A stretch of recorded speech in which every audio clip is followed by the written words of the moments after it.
Gold, trusted gold buyers. మీరు తాకట్టు పెట్టిన బంగారాన్ని విడిపించి ఈ రోజు ఉన్న మార్కెట్ ధరకు కొనబడను.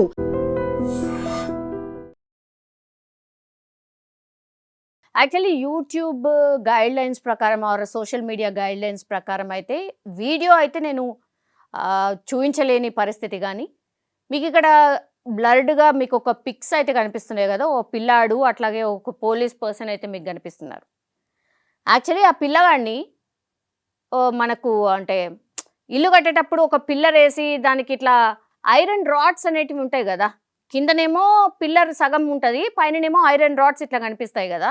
అట్లాంటి దానికి పోలీసు వాళ్ళు ఎట్లా మనకు అరెస్ట్ చేసి తీసుకునేటప్పుడు ఎట్లయితే వేసి తీసుకుపోతారో గట్లనే గొలుసులు కట్టేసి ఆ పిల్లగాడిని దానికి కట్టేసి వెళ్ళిపోతున్నారు. ఎవరో కాదు, వాళ్ళ తల్లిదండ్రులే ఈ పని చేస్తున్నారు.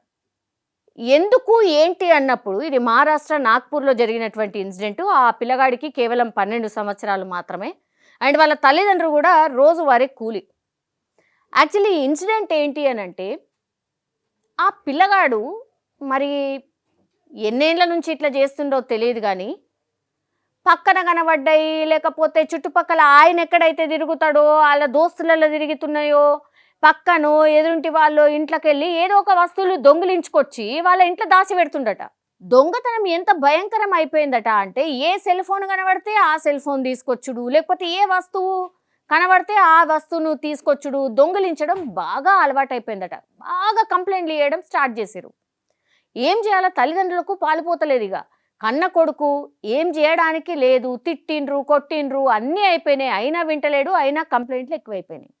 దీంతో ఏం చేయాలో అర్థం కాక వాళ్ళు కూలి పనికి సపోజ్ 6 గంటలకు పొద్దుగల 6 గంటలకు కూలి పనికి పోయినరు అనుకోండి, వాళ్ళు వచ్చేసరికి మళ్ళా 6 ఎంతనో అవుతుంది అనుకోండి.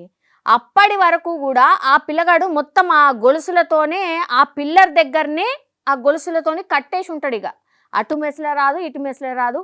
నీళ్లు తాగడానికి సౌలతుగా జస్ట్ అక్కడ ఒకటి ఆయన దగ్గరలో ఒక గ్లాస్ అటు నీళ్లు పెడతారట, గంతే. ఇక తిండి లేదు, ఆట లేదు, అసలు ఏం లేదు. ఇక నిద్ర వచ్చినా అట్లనే ఆడనే వండుకోవాలా, లేకపోతే ఇంకోటి ఇక ఈ ఎవ్రీథింగ్ అక్కడనే. ఇక ఇంత భయంకరమైన డిసిషన్ అసలు ఎట్లా తీసుకున్నారు ఏంది అన్నప్పుడు నేను ఇక్కడ సందర్భం కాకపోవచ్చు, కానీ నాకు ఎక్కడో ఇక్కడ సమ్వేర్ మ్యాచ్ అయిందేమో అనిపించింది. మనకు తెలుసు కదా కుకట్పల్లి సహస్ర ఇష్యూ తెలుసు కదా, ఒక బ్యాట్ కోసం బ్యాట్ దొంగతనం చేయడానికి పోయి పిల్లని చంపేసి వచ్చిండు కదా పిల్లగాడు. ఇప్పుడు తల్లిదండ్రులు ఇప్పుడు సెల్ ఫోన్ అడిగిండా లేకపోతే ఈ పిల్లగాడు ఇంకేం అడిగిండా ఏందో తెలియదు. అంటే ఆయన దగ్గర లేని వస్తువులని దొంగిలించుకొచ్చుని అతను ఇక ఆయన దగ్గర ఉంచుకొని దాన్ని వాడుకుండేటోడేమో. ఈ పిల్లగాడు పరిస్థితి కూడా గదే.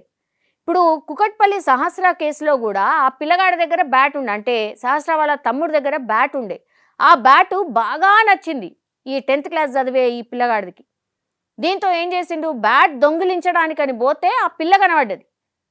ఏం చేయాలో ఏం అర్థం కాక ఆ పిల్లని చంపేసి బయటకు వచ్చాడు. 3-4 రోజులు ఆ పిల్లగాడి మీద డౌటే రాలే. 3-4 రోజులు అటు ఇటు వెతికి ఇంకా వాళ్ళ స్టైల్లో ఇన్వెస్టిగేషన్ చేస్తే లాస్ట్కి వస్తే తేలింది ఏంటి అని అంటే, ఆ పిల్లగాడు ఆ వెనకాలన్న పిల్లగాడే చంపిండు సహస్రాని అని తేలింది. అతనికి ఆ బ్యాట్ మాత్రమే, పైసలు కాదు ఏమీ కాదు, బ్యాట్ ఆయన దగ్గర లేదు. ఆ బ్యాట్ పక్కింట్లో ఉన్నటువంటి సహస్ర వాళ్ళ ఇంట్లో బ్యాట్ ఉన్నది కాబట్టి ఆ బ్యాట్ ఎట్టి పరిస్థితుల్లో నా దగ్గర ఉండాలి, నేను దాంతో ఆడుకోవాలి, ఎంతకైనా తెగిస్తా ఏమన్నా చేస్తా అని అక్కడున్న అడ్డొచ్చిన ఆ పిల్లని చంపిండు, బ్యాట్ తెచ్చుకున్నాడు.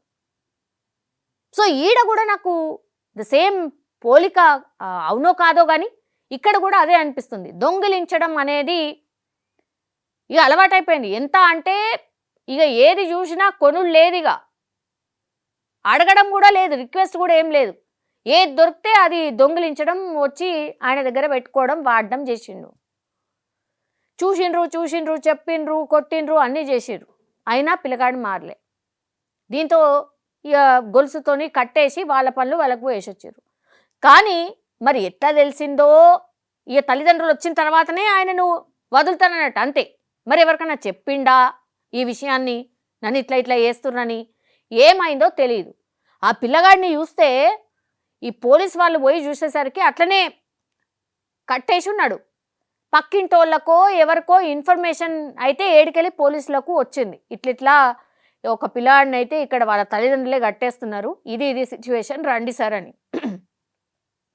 ఈ చైల్డ్ వెల్ఫేర్కి సంబంధించిన ఆఫీసర్లు, పోలీస్ వాళ్ళు అందరు వచ్చి చూసేసరికి ఆ పిల్లగాడు అదే పొజిషన్లో గొలుసుతోని కట్టేసి ఆ పిల్లర్కు ఉన్నాడు. ఫస్ట్ అయితే బాధ వేసింది వాళ్ళకి. ఎట్లా సరే, జువెనల్కి సంబంధించిన యాక్ట్ ఏవైతే ఉంటాయో వాళ్ళ తల్లిదండ్రులకు అవన్నీ కూడా వర్తిస్తాయి, వాళ్ళకి అన్ని పనిష్మెంట్లు వస్తాయి, అన్నీ అవుతాయి. కానీ తల్లిదండ్రుల సిచ్యువేషన్ కూడా అర్థం చేసుకుంటే ఇప్పుడు ఆ పిల్లగాడిది తప్పందామా తల్లిదండ్రుల తప్పందామా నాకు అంటే ఎవరిది తప్పో అర్థం కావట్లే. ఇప్పుడు ఆ పిల్లగాడినేమో చెప్పి చెప్పి చెప్పి చెప్పి ఇక లాభం లేదనుకొని అందరి సేఫ్టీ అంటే చుట్టుపక్కల ఉన్న వాళ్ళ అందరి సేఫ్టీని ఆలోచించి పని చేసిండ్రు అనుకుందామా, లేకపోతే అంత కన్న కొడుకునే ఇంత హింసించి అట్లా గొలుసులతోని ఎట్లా కట్టేస్తున్నారు, వీళ్ళు అసలు తల్లిదండ్రులేనా అని అందామా? ఈ 2 యాంగిల్స్ అయితే నాకు కనిపిస్తున్నాయి. కానీ మిగతా వాళ్ళ గురించి ఆలోచిస్తే మరి ఆ పిల్లగాడు రేపు తెల్లవారి ఏదైనా దొంగిలించడానికి పోతే ఎవరైనా అడ్డొస్తే సేమ్ ఇప్పుడు కూకట్పల్లి కేసే ఇక్కడ రిపీట్ అయితే అప్పుడు కూడా మళ్ళీ తల్లిదండ్రులే అంటారు కదా. దానికంటే ముందు జాగ్రత్తగా ఇది చేసిండ్రేమో అని అనుకుందామా, లేకపోతే మరీ ఇంత కఠోరంగా చేయాల్సిన అవసరం ఉందా అని అనుకుందామా? ఈ కేసులో నాకైతే ఏం చెప్పాలో అర్థం కాలే. కానీ పాపం 12 ఏళ్ళు మాత్రమే ఉన్నాయి, తెలిసి తెలియని ఏజు, ఏముంటుందిలే పిల్లగాళ్ళు ఇట్లా చేస్తారులే అని అనుకుందామా అని అంటే మరి పోనీ వాళ్ళ దగ్గర కొంచెం మిడిల్ క్లాసో లేకపోతే ఇంకేదా అనుకుందామంటే లేదు. రోజు కూలికి పోతే కానీ వాళ్ళ పూట గడవదు. ఆ పిల్లగాడికి తిండి పెట్టాలన్నా వాళ్ళు కూలికి పోవాల్సిందే. మరి సేఫ్టీ ఎట్లా, వాడిని ఎట్లా పట్టించుకోవాలా? అంటే స్కూల్కి పోతే కూడా గదే చేసిండు, అవి దొంగిలించి ఇవి దొంగిలించి అన్ని కంప్లైంట్లే. ఇక తల్లిదండ్రులకు వేరే దారిలాక ఇది చేసిండ్రు. ఇక తప్పందామా ఒప్పందామా? ఈ కూకట్పల్లి కేసుని తీసుకుంటే మాత్రం నిజం చెప్పాలంటే మరి ఇక తల్లిదండ్రులే ఇక్కడ చేసిందే కరెక్ట్ అని అనాలో, మరి ఇక ఎవరిదో నష్టం చేయకుండా తల్లిదండ్రులు వాళ్ళ పిల్లగాడిని వాళ్ళని హింసించి ఎట్లయినా సరే కానీ మా పిల్లగాడు ఒక్కడిని అక్కడ బంధిస్తే చాలు మిగతా అన్ని తలనొప్పులు లేవనుకున్నారో ఇక ఏమనుకున్నారో తెలియదు. ఇక ఇందులో మీకేమనిపించింది అంటే నిజంగా ఒపీనియన్ నాకు కూడా అడగాలనిపిస్తుంది. బికాస్ ఇందులో ఎవరిది తప్పు, ఆ పిల్లగాడిది తప్పు ఉంది ఓకే, కానీ కంట్రోల్ చేయాల్సిన వాళ్ళు మ్యాక్సిమం ట్రై చేసిండ్రు, తల్లిదండ్రుల వల్ల కాలే. ఇక్కడ తప్పు ఎవరిది? నిజంగా వాళ్ళు అట్లా శిక్షించడం తప్ప లేకపోతే ఇంకోటి ఏమైనా చేయాల్సిందా, ఇంకో ఆల్టర్నేట్ ఏమైనా చేయాల్సిందా? మీ ఒపీనియన్ తెలియజేయాల్సిందిగా కోరుతున్నా. And for more videos, Please subscribe to iDream. Please subscribe to iDream. Please subscribe iDream. And please subscribe to iDream. For more videos, subscribe to iDream. please like, share and subscribe to the channel. Congratulations, iDream. subscribe to iDream. Subscribe to iDream. So subscribe to iDream Media. iDream ki iDream team andarki huge congratulations. Please subscribe iDream Media. Please subscribe to iDream. Subscribe iDream. Please subscribe to iDream. iDream అంటే నా కళల channel subscribe చేసుకున్న నోరు తిరుగుతలేదు, మీరైతే గంట గుర్తు కొట్టండి. For more such videos, please subscribe to iDream. Subscribe to iDream. Please subscribe to iDream. Please subscribe iDream Media. Please do subscribe to iDream. Please subscribe to iDream Media. For best entertainment and information, please subscribe iDream. And don't forget to subscribe to iDream.